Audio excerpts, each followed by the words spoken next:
Jesus said, "The kingdom of God is near. Turn your life around and trust in the good message."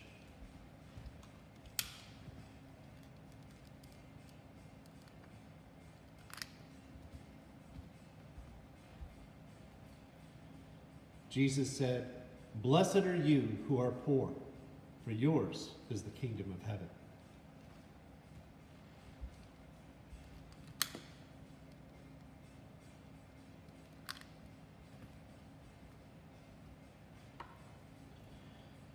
Jesus said, "You shall love the Lord your God with all of your heart, with all of your soul, with all of your mind, and with all of your strength."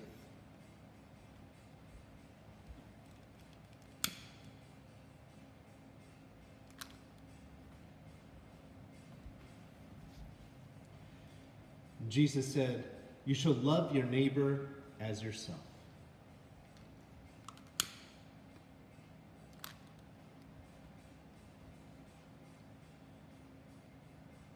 Jesus said, "Do not judge, and you will not be judged. Do not condemn, and you will not be condemned."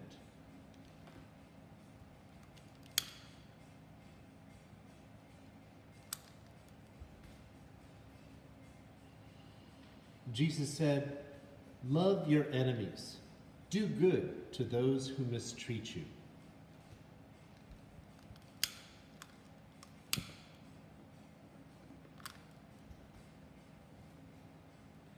Jesus said, "If anyone gives even as little as a cup of cold water to one of these little ones, they will not fail to have their reward."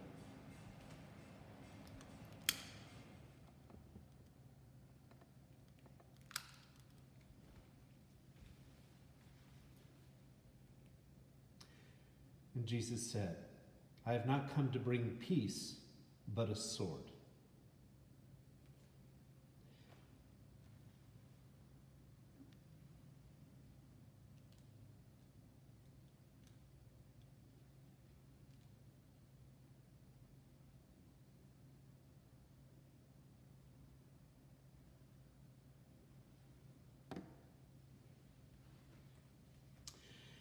It was said by the prophet Douglas Adams, 2,000 years ago, a man was hung on a cross because he said that people should be nice to each other for a change.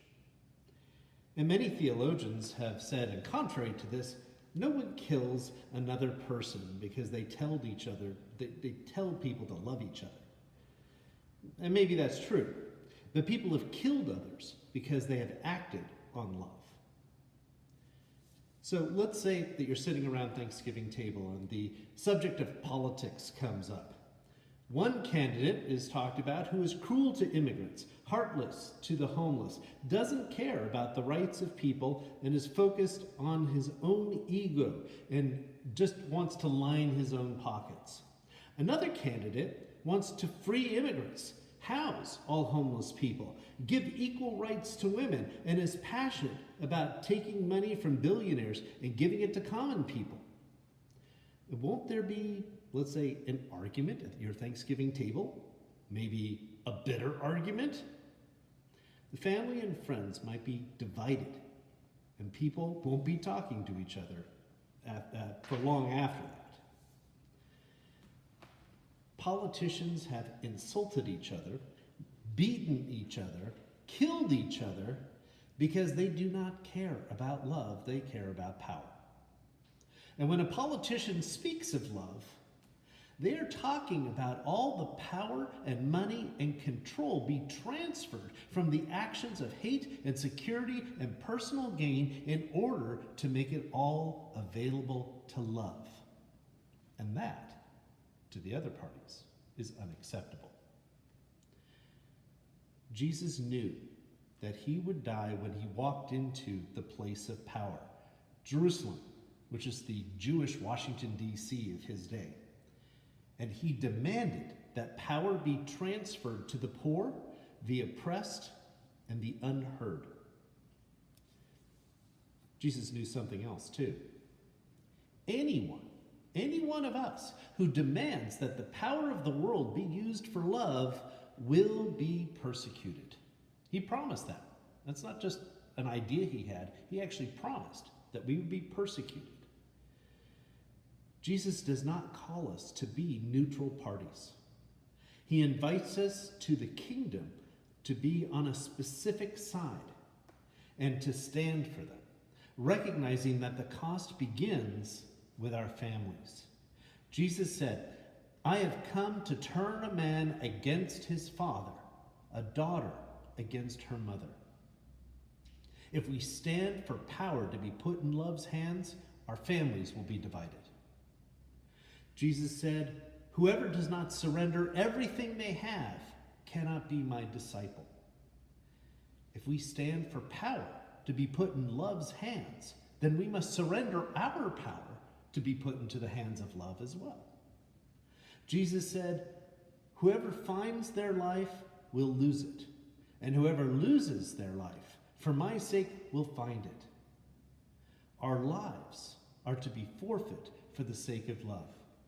And Jesus said, "If anyone would come after me, they must deny themselves, take up their cross, and follow me." To take up a cross is to be a revolutionary. It doesn't just mean that you've got to take up a burden in your life or something like that. Jesus was more specific. He didn't say you must take up a burden. He said that in other places. He said, "Whoever would come after me must take up his cross," or her cross, or their cross, "and follow me." That is to be a revolutionary. People got put on crosses because they opposed the powers that were standing.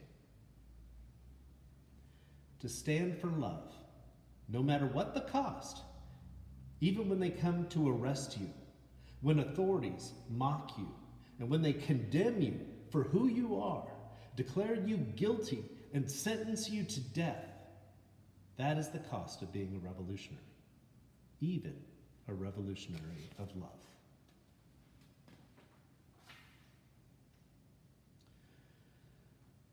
O sacred head now wounded, with grief and shame weighed down, now scornfully surrounded, with thorns thine only crown. How pale thou art with anguish, with sore abuse and scorn. How does that visage languish, which once was bright as morn? What thou, my Lord, hast carried was all for enemies' sake. I dwell in Pharaoh's palace, but thou hast forged a way. The slave now lives in freedom, and love can reign supreme. For this you took on torment, for this you bore the beam.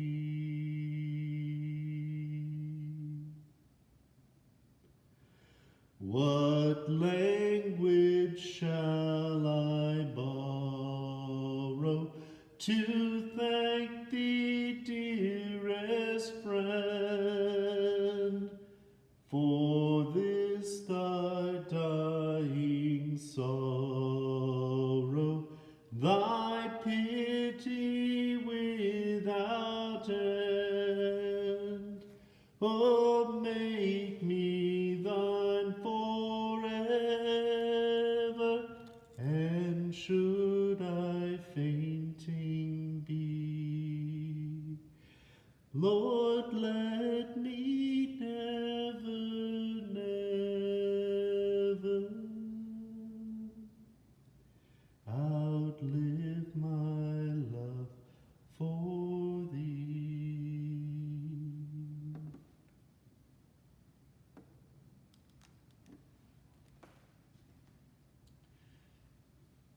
Jesus said, Father, forgive them, for they do not know what they do.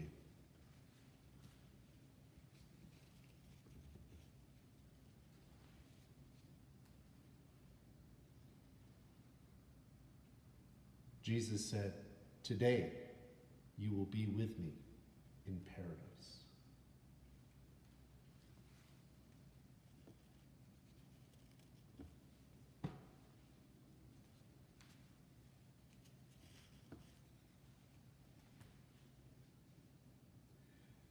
Jesus said, woman, behold your son,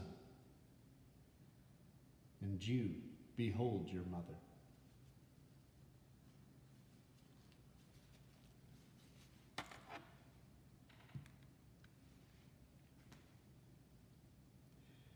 Jesus said, Eloi, Eloi, lama sabachthani. My God, why have you forsaken me?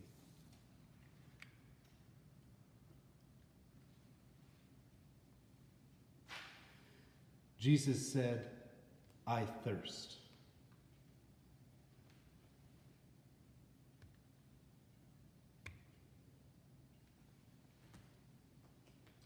Jesus said, Father, into your hands I commit my spirit.